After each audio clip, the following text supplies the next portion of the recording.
ravie d'être là et je suis ravie d'être dans cette belle programmation de films. C'est nous qui sommes contents de découvrir Joe. Joe, on dit Joe. Oh, Joe. C'est le film que vous avez vu avec les chiens. Donc évidemment, je vais vous poser des questions auxquelles vous avez l'habitude de répondre parce que j'imagine qu'à chaque fois, on vous pose un peu les mêmes questions et c'est logique. J'ai envie de vous demander comment est-ce que vous avez eu l'idée de ce film et comment ça s'est passé le tournage, notamment comment vous avez trouvé ce personnage et les chiens, bien entendu. Dites-nous. Alors on va parler d'un peu de bio parce que c'est un film qui n'a pas été écrit à l'avance. En fait, moi pour me présenter, je suis artiste, photographe et réalisatrice. Et je travaille depuis 2009 sur l'archipel des Comores. Et depuis 2015, notamment à Mayotte, où j'ai réalisé plusieurs films. Et Joe est le deuxième film que j'ai fait. Et en fait, quand je me suis rendue à Mayotte pour la première fois en 2015, j'ai été assez frappée par toutes ces bandes de jeunes entourés de meutes de chiens qui occupent l'espace public à Mayotte. Et comme j'avais beaucoup travaillé aux Comores avant, j'ai été vraiment surprise de cette présence de chiens parce qu'il n'y avait pas ça aux Comores. Et Mayotte est à 98% musulmane, donc tout d'un coup cette présence de chiens m'a beaucoup questionnée. Et aussi quand je vis à Mayotte, je vis à la lisière de la forêt et chaque nuit j'entendais une meute de chiens, celle qu'on entend dans le film. Et en fait, j'ai commencé à travailler en parallèle à le projet pour lequel j'étais à Mayotte, parce que je m'intéressais aux jeunes qui étaient sans papier, des jeunes passeurs, etc. J'ai voulu commencer un projet autour de toute cette jeunesse, entourée de ces meutes de chiens. Et donc j'ai commencé à travailler avec une bande derrière chez moi, puis en fait c'était très très très compliqué dans la forêt. Et à un moment donné, on a croisé Smokey, je dis on avec Atou, mon coéquipier maoré. Il se trouve qu'il connaissait très très bien Smokey, mais comme moi je cherchais à travailler avec des bandes, Smokey ne faisait pas partie de bande, parce que c'est quelqu'un qui a une trentaine d'années au moment où je le rencontre. Et donc je vois Smokey avec une meute de chiens, quelque chose d'extrêmement impressionnant dans le paysage. Et donc je lui demande si je peux travailler avec lui. Au départ, je cherchais à travailler sur les circulations de chiens.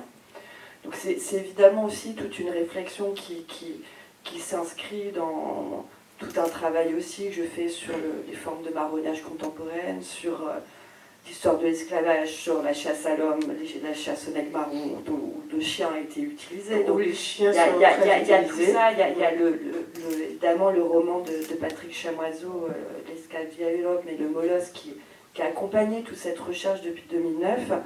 Et donc je commence à travailler avec Smokey sur des déambulations avec sa meute dans la forêt derrière chez moi. Et en fait, il était toujours à crier « Joe Baba Souira ».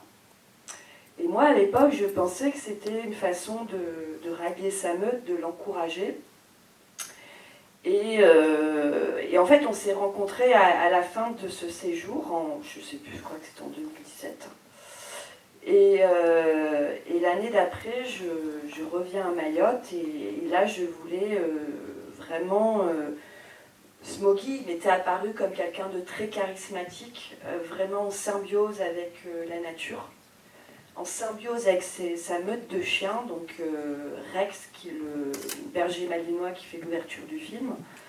Et donc je voulais faire quelque chose un peu plus autour de lui, mais sans trop savoir quoi. Et en fait, on repart comme ça, et de nouveau, Joe Baba Souira, et là, mon assistant me traduit « Joe, c'est ton père qui t'appelle ». Et donc, je demande à Smokey « Mais qui est Joe ?» Et là, il me fait le récit qu'il fait dans le film. Et je trouvais ce récit très... comme une forme de mythe, en fait. Pour moi, il y avait quelque chose qui était presque comme Moïse sauvé des eaux, ce chiot qui a été drainé par les torrents depuis les hauts, qu'il recueille, qu'il soigne, qu'il cache dans un grand capoquier, parce que comme il est musulman, sa famille n'aurait jamais accepté qu'il vienne avec un chiot à la maison. Et donc il y a quelque chose aussi, je me rends compte que par son rapport filial, parce qu'il considère Joe de toute évidence comme son fils, il y a quelque chose aussi d'assez intéressant à faire, enfin moi qui m'interpelle aussi sur l'égalité des êtres. Et donc c'est vrai qu'il parle de cœur. Le chien a un cœur, lui a un cœur, et on se comprend. Oui, en fait, ils ont une forme de communion à distance. Et ce que je trouvais très très beau, c'est que je comprends en fait que chaque fois que Smoggy est avec sa meute de chiens dans les forêts, finalement il est dans l'attente de cette rencontre avec Joe. Parce que donc Joe, il a refait sa vie dans les hauts de Msapere, donc il a créé sa propre meute. Et Smoggy m'explique, ce qu'il explique un peu dans le film, c'est que, alors pas tous les ans, mais peut-être tous les 2-3 ans, à la saison des pluies, Joe redescend vers Smoggy et ils se retrouvent. Parce que ça marque le moment de la saison, le moment où ils se sont rencontrés en fait. Et pareil, ce moment de l'appel à la prière, ça a été aussi un moment qu'ils ont beaucoup partagé. Et voilà, moi je me dis, il y a quelque chose qui est assez beau dans cette quête perpétuelle qu'a Smoggy, d'être dans cette attente de cette rencontre, comme ça, au détour des forêts, en fait. Et dans la forêt, il entend les voix des chiens et il reconnaît les voix. Oui, tout à fait. Donc en fait, pour en revenir à la construction du film, donc c'est un film que j'ai vraiment improvisé en parallèle à un autre projet qui a été tourné filmé, hein, parce que vous avez vu mon générique, je suis l'équipe quasiment. Oui, vous faites tout seul. Vous êtes réalisatrice, photographe. Voilà, donc en fait, on a filmé ce récit sur 4-5 soirs en fait. Et donc je lui ai proposé ce qu'il acceptait, voilà, de raconter ce récit. Et pour moi, ce qui était important, c'était de le filmer à l'endroit même où il a élevé Joe, et de le faire au moment de l'appel à la prière, pour être comme ça aussi dans cette symbiose avec la meute de Joe qu'on entend. Donc il y a tout un passage, c'est vraiment du temps réel en fait. Ce passage où il se lève parce qu'il reconnaît Joe et il s'en va. Et il dresse l'oreille comme un chien dresse l'oreille. En fait. Il connaît la voix de son chien. Et donc moi je le suis comme ça, tant bien que mal avec la caméra, et il y a le son qui continue. Et donc voilà, il y avait cette idée de le filmer à l'endroit même où il a élevé Joe. Et au départ, donc, je lui ai proposé de raconter cette histoire à Sax, qui était un de ses amis, qui nous accompagnait beaucoup pour driver les chiens. Et donc, on a filmé comme ça un premier soir où il raconte l'histoire à Sax, et en fait, ça avait perdu toute sa magie, en fait.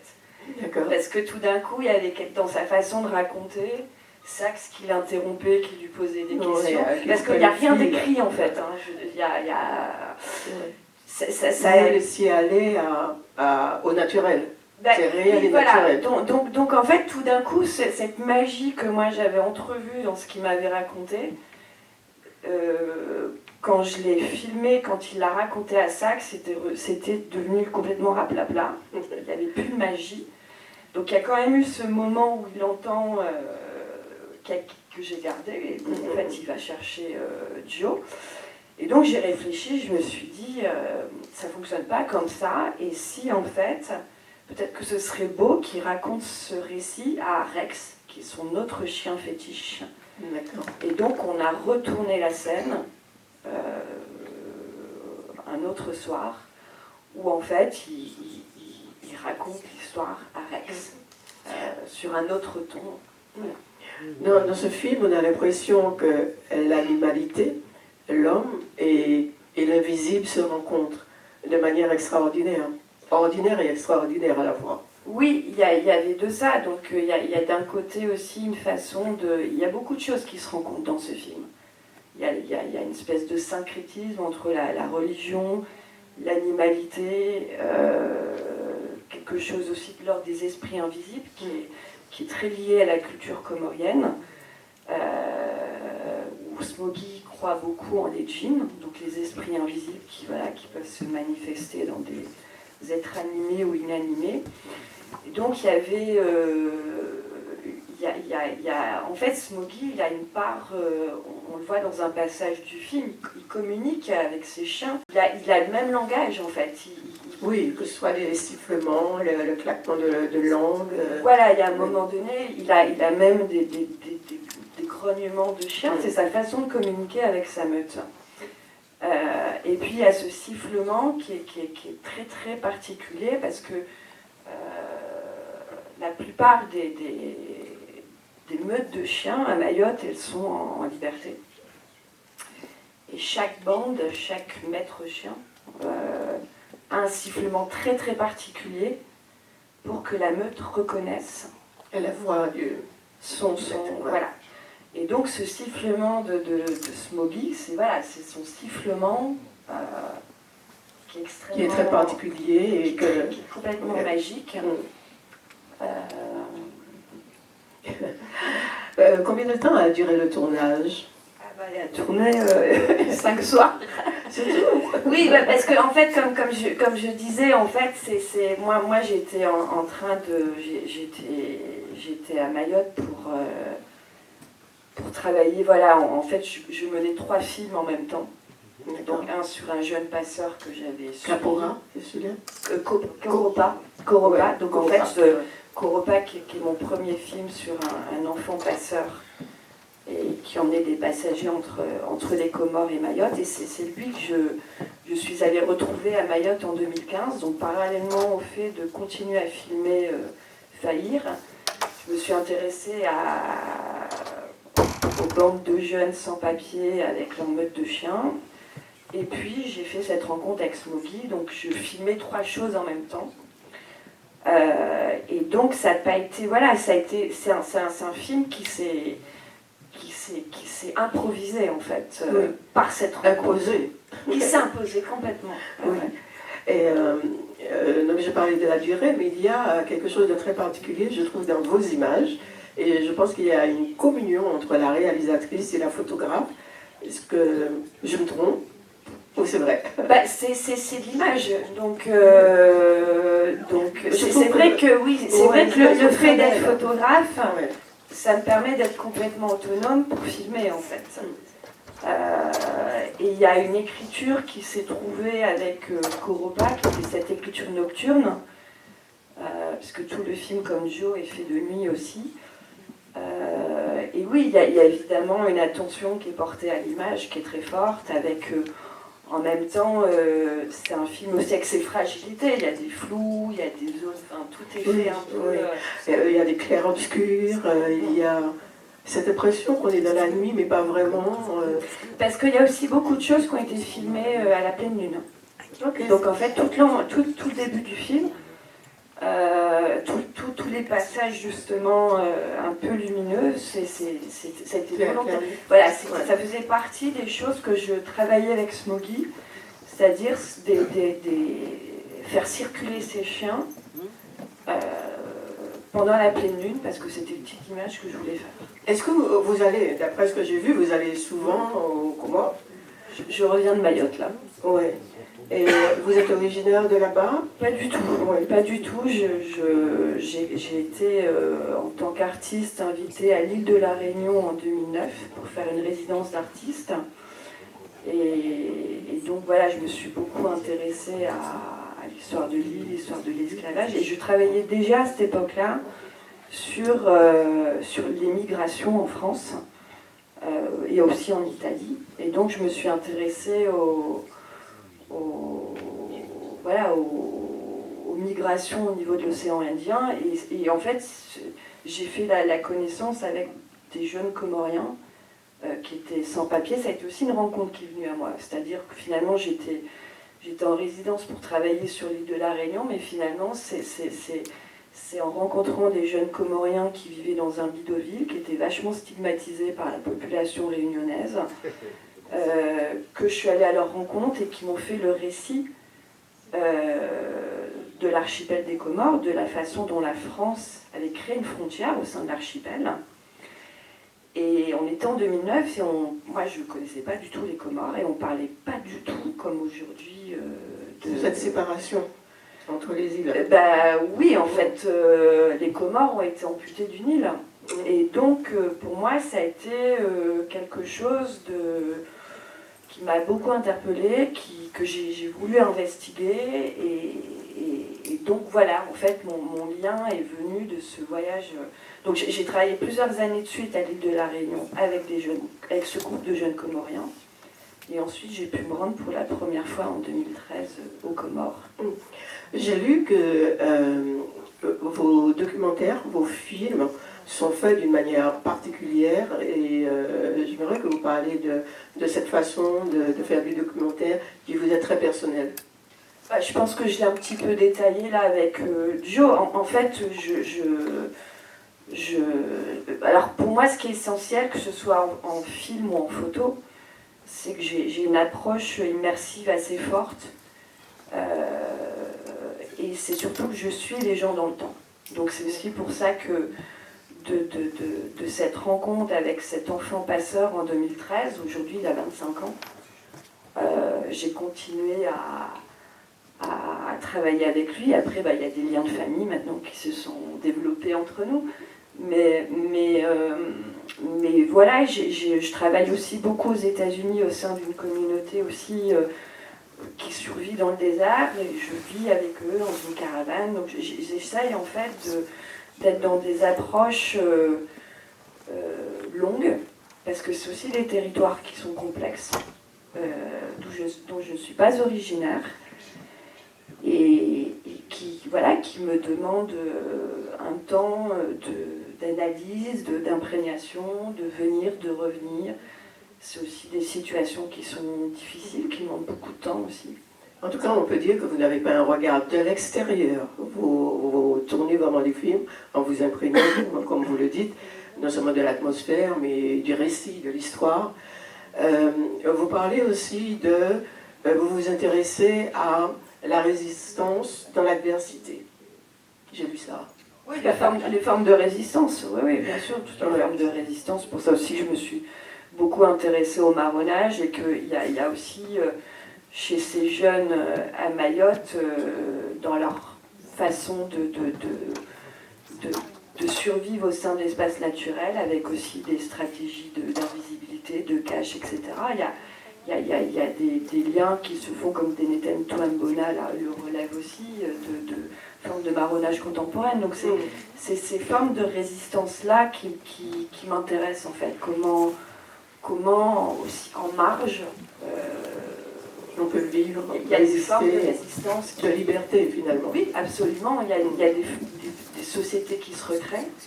Donc c'est pas le sujet de Duo proprement dit, hein, mais d'autres de mes projets. Tourner avec des chiens, enfin ou des animaux d'une manière générale, est-ce que vous avez eu des difficultés? Parce que peut-être que le chien, j'ai déjà essayé de filmer des chiens, parfois ils sont attirés par la caméra, c'est un peu compliqué de... Enfin, oui, comment vous gérez les chiens? C'est un peu rock'n'roll, parce qu'en plus on ne travaille pas du tout dans des configurations professionnelles. Oui. Donc moi je travaille avec Smoggy, j'ai la chance que Smoggy ça soit quelqu'un qui a un rapport, qui sait très très bien gérer sa meute de chiens. Oui. Mais malgré tout c'est des animaux qui sont en liberté en fait. Donc et c'est des meutes qui sont pas forcément aussi très accueillantes. Donc il y a un équilibre à trouver entre la place que j'occupe quand je suis en train de filmer, et une proximité aussi avec l'animal. Alors bon, moi j'ai pas peur des chiens, Mais pour d'autres séquences, y a, pas dans ce film-là, mais donc j'ai quand même filmé aussi des jeunes hommes qui se mesurent à la meute de chiens, donc dans une espèce de corps à corps physique, oui, voilà, c'est-à-dire qu'ils entraînent les chiens. Enfin, à Mayotte, les jeunes, ils entraînent les chiens pour attaquer. Donc c'est un entraînement, et donc je me suis retrouvée, parfois il y a l'inconscience d'être là pour faire des images et d'oublier qu'on est quand même dans des situations périlleuses où voilà, on n'est pas à l'abri de se faire attaquer par un chien qui, voilà, mais après, c'est vrai que par exemple le plan d'ouverture de Rex, et puis j'ai fait le portrait de Rex en photo, c'est du travail, ça se travaille aussi avec, et ça c'est une vraie collaboration avec Smoggy, c'est-à-dire comment on filme, c'est pas des chiens de cinéma, hein. Donc il y a un mélange de trucs qu'on essaye de contrôler un peu, et puis beaucoup d'inattendus aussi. Une autre question? Quelle a été la réception du film par le public à Mayotte? Alors à Mayotte, le film n'a pas été montré. Il a été montré à l'île de la Réunion et dans beaucoup d'autres endroits. Mais à Mayotte, pour le moment, il n'y a pas eu Alors il y avait un festival qui était prévu, mais avec Chido, tout a été décalé. Donc pour le moment, il n'y a pas eu de projection publique de ce film à Mayotte. Mais ce film a été beaucoup récompensé. Il a fait beaucoup de festivals, puis il est aussi beaucoup montré en exposition. Ouais. Je peux poser encore une petite question? Bien sûr. Mais pourquoi vous l'avez diffusé d'abord à La Réunion et pourquoi vous avez fait ce choix d'abord? C'est les opportunités en fait, c'est-à-dire que d'une part, tout ce projet que je mène à Mayotte et à La Réunion et aux Comores, il est né de cette première résidence à l'île de La Réunion avec Nathalie Gontier qui dirigeait à l'époque le FRAC Réunion et qui a été un vrai soutien et une vraie interlocutrice pour m'accompagner aussi dans ma recherche. Et en fait, il y a eu des petits cofinancements de la part de la Cité des Arts. Parce que moi, j'ai jamais eu de financement pour mes films. J'ai jamais demandé de financement à Mayotte pour faire mes films. Donc j'ai eu des petits cofinancements de centres d'art, et notamment à La Réunion. Et voilà, il y a eu l'opportunité d'une exposition qui s'est faite. Et c'est vrai que quand je suis à Mayotte, je suis moins dans le réseau. Je suis à Mayotte, je suis avec les gens que je filme. Et je suis pas trop dans les réseaux culturels, etc. Donc ça s'est pas fait en fait. Après la réception, pas évidente non plus, parce que le rapport avec les meutes de chiens à Mayotte et les bandes de jeunes, il est très très particulier. Même si Joe, il est dans quelque chose de très apaisé, et je pense que c'est pour ça que ça m'intéresse aussi beaucoup de travailler avec Smoggy, parce qu'il est dans une relation avec ses chiens qui est beaucoup plus... Qui est très apaisé. Oui, voilà, qui est d'égal à égal, alors mais que... de douceur. Oui, voilà. Alors qu'il y a beaucoup d'instrumentalisation du chien à Mayotte qui est quand même assez violente en fait. Est-ce qu'il y a une autre question? Combien le film il a coûté? Le film, il a coûté... C'est vrai qu'elle est productrice également. Productrice, c'est parce que je fais tout moi-même. En fait, il n'a pas eu de financement direct en fait, ce film. Il a récupéré des miettes d'autres tournages. Et je pense que en montage, en fait, c'est un film qui a coûté 20 000 euros, quoi. 20 000 euros.